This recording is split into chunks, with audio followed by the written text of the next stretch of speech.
গুরুত্বপূর্ণ ব্যক্তিদের বিশেষ নিরাপত্তা প্রদান বিষয়ক প্ররক্ষা নির্দেশিকা 2025 3 মাসের জন্য স্থগিত করেছেন হাইকোর্ট। একই সঙ্গে এই নির্দেশিকা কেন অবৈধ ঘোষণা করা হবে না রুলে তাও জানতে চেয়েছেন আদালত সুও মোটো রুল জারির পাশাপাশি আদেশও দিয়েছেন। প্ররক্ষা নির্দেশিকা জারির বিষয়ে ব্যাখ্যা দিতে স্বরাষ্ট্র মন্ত্রণালয়ের সিনিয়র সচিব নাসিমুল গনিকে তলব করেছেন হাইকোর্ট।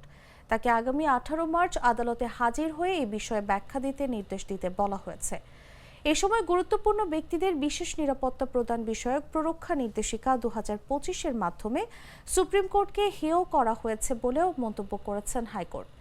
আদেশের বিষয়টি সাংবাদিকদের নিশ্চিত করেছেন সুপ্রিম কোর্টের সিনিয়র অ্যাডভোকেট মোহাম্মদ শিশির মানির।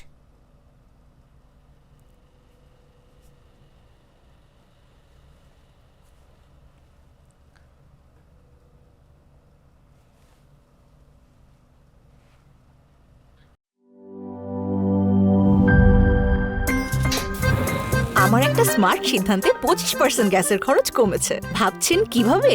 সাধারণ গ্যাস স্টোভ বদলে আমি এনেছি আরএফএল গ্যাস স্টোভ। এর সাইন্টিফিক নজল ও ব্রাস বার্নার ক্যাপ সমানভাবে তাপ ছড়িয়ে রান্না করে দ্রুত, তাই গ্যাসও বাঁচায় 25%, টাকাও বাঁচে 25%। আরএফএল গ্যাস স্টোভ নিরাপদ ও গ্যাস সাশ্রয়ী।